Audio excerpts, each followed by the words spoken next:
உங்களின் வாழ்த்தாக எங்களின் சேனலை சப்ஸ்கிரைப் செய்யுங்கள். நன்றி.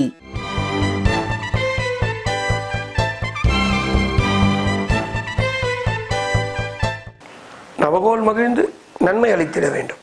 தெரியாததும் தெரிந்ததும் இந்த தொடரில் நம்ம நிறைய பார்த்துட்டே வரோம். அதுபடி பார்த்தா இப்போ மக்கள் நிறைய பேர் எங்கிட்ட ஃபோனில் கேட்டதுனால இதை நம்ம பதிவு பண்ணுறோம். 27 நட்சத்திரங்கள், ஏற்கனவே நட்சத்திரங்களை பற்றியும் நட்சத்திர நோயின் அறிகுறிகளை பற்றியும் நம்ம ஏற்கனவே பதிவு பண்ணியிருக்கோம். இருந்தாலும் மீண்டும் ஒரு முறை மக்கள் இது என்னென்ன அனுகூலமான தேதி என்ன, அனுகூலமான கலர் என்ன, அனுகூலமற்ற தேதி என்ன, அனுகூலமற்ற தேதி என்ன, எந்த மருத்துவ முறையை பண்ணலாம், இதில் யார் செலிபிரிட்டி, நாங்கள் என்ன தொழில் செய்யலாம் இப்படின்னு கேட்ட மினியமாக இருக்கிறதுனால இதை நாம் பதிவு பண்ணுறோம். இது உங்களுக்கு இப்போ நல்லா உதவும். இது ஆக்சுவலி இந்த இன்ஃபர்மேஷன் வெரி இன்ஃபர்மேட்டிவ் அப்படின்றதுல எங்களுக்கு எல்லளவும் சந்தேகம் இல்லை. இருந்தாலும் இறையர்களோட நவகோளோட கருணையோட நவகிரகங்களோட கருணையோட இதை நாங்கள் உங்களுக்கு பதிவு பண்ணுறோம். இப்போ நம்ம பார்க்க போகிற நட்சத்திரம் 17வது நட்சத்திரமான அனுஷம். இதுக்கு அனுராதா அப்படி சொல்லுவாங்க. விருச்சிக ராசி, அதிதேவதை மகாலட்சுமி, நட்சத்திராதிபதி சனி, ராசியாதிபதி செவ்வாய், ந நீ நூ நே பழமொழி பற்றற்று வாழ பழமொழி எதுவும் இதுக்கு இல்லை அனுஷத்துக்கு.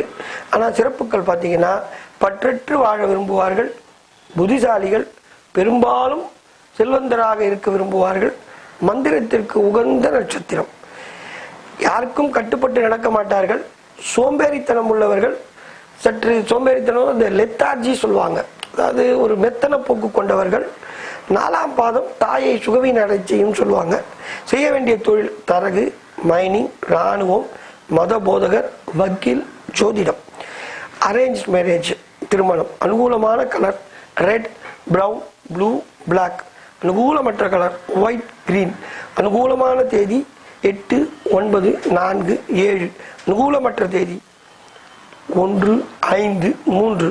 மருத்துவ முறை ஆயுர்வேதம், சிதா. பிரபலங்கள் காஞ்சி மகா பெரியவர், பாரத பிரதமர் திரு நரேந்திர மோடி, முன்னாள் விஞ்ஞானி திரு அப்துல் கலாம், சர்தார் வல்லபாய் பட்டேல். வணங்க வேண்டிய தெய்வங்கள் பழனிமலை முருகப்பெருமான். பழனிமலையில் கீழே இருக்கிற ஆறுமுக பெருமாள் அறுபடை வீட்டில் கீழே தான் முருகர் வந்து குழந்தை வேலாயுத சுவாமியாக இருப்பார். அவர் தான் மெயின். பழனிமலை முருகரும் மெயின். 2 பேரையும் வணங்குங்க. ஸ்ரீ மகாலட்சுமி, காமதேனு. செய்ய வேண்டிய பரிகாரம் இந்த கோசாலைன்னு சொல்லிட்டு மாடுகளை வச்சு பராமரிப்பாங்க. அவங்களுக்கு செய்யுங்க. அவங்களுக்கு செஞ்சீங்கன்னா ரொம்ப பெரிய உதவியாக இருக்கும். அது இல்லாத எல்லா வாயில்லா ஜீவன்களுக்கும் உதவி செய்யுங்க. முடிஞ்சா ஏதோ ஒரு வாயில்லா ஜீவனை வீட்டில் வளர்க்க முடிஞ்சா அது இன்னும் விசேஷம். அனுஷத்தில் செய்ய வேண்டிய சுபகாரியங்கள் பூ முடிக்க, நாமகரணம், காது குத்த, உபநயனம், ஆபரணம் அணிய, பதவி ஏற்க, வாகனம் ஏற, கிரகப்பிரவேசம், வாசக்கால் வைக்க, தேவதா பிரதிஷ்டை, கடன் வாங்க, கதிர் அறுக்க, விவாகம், வாத்து பூஜை செய்ய. கடன் வாங்கிறதுக்கு ஒரு ஸ்டார் இருக்கு அப்படின்னா அது அனுஷமாக தான் இருக்கணும். அது மாதிரி ஒரு நல்ல நட்சத்திரம் நவகோள் மகிழ்ந்து நன்மை அளித்திட வேண்டும். நன்றி.